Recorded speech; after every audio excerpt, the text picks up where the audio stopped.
Alright, good morning YouTube. Today we're going to be replacing the headlight on a 2015 Honda CRV. It's going to be pretty much the same process for most of your modern cars that take these types of bulbs. The process of actually gaining access to your headlight might be slightly different, but it's basically all the same. So you're going to need gloves, obviously replacement headlights, and the grease.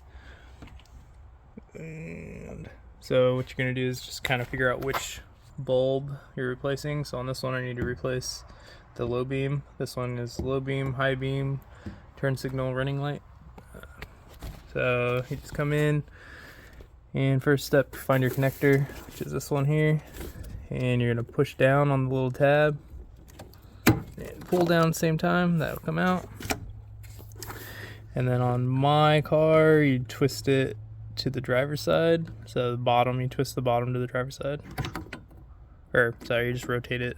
What would that be? That would be counterclockwise. Cool. So this is the bad bulb. Not really seeing anything. Oh yeah, it's burnt. The contact in there is not, it's not focusing, but the contact in there is not working. So there you go. So that's the bad one.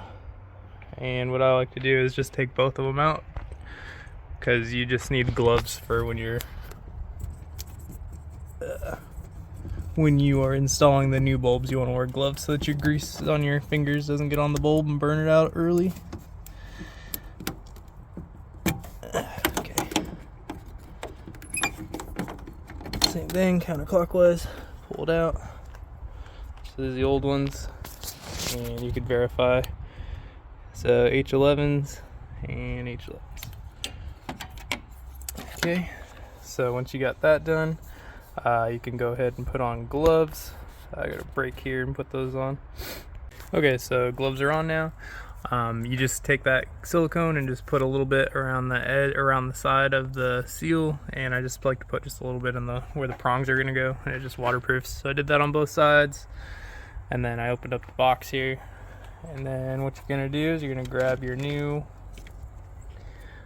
light, make sure that the O-rings came off of the old one. And then what you're going to do is you put a little grease on this too, on the blue, on the seal, just so it seals in here real good. And then you just do the same thing you did before, just opposite. So you're going to put it in until it goes down. And then once it seats the first click, you're going to rotate it the opposite direction. And the plug should always end up facing down. That way the moisture has less of a chance of getting in there. And same thing for the other side. Just be pretty delicate with these. So again, you're just going to set it in there. You're going to rotate it until it seats the first time, just like that, and then rotate it down. And again, make sure you got your old O-rings off of the old lights, otherwise it'll never go on. So this part, you just make sure you go in the right direction here. And there's tabs, and if you remember how you took it off, it'll make it easier too. Basically, don't fight the cable, because the cable's already pre-molded to where it likes to be, so if you're fighting that, you're wrong. And so there you go. So you just set it in there and click it on, and that's it. That's all you're gonna do. It's pretty simple little thing. You just make sure, biggest thing is make sure you wear gloves. The grease thing is you can use it or not, it's up to you, but the gloves will definitely make those bulbs burn out quick. So yep, but that's how you do it. All right, thanks for watching.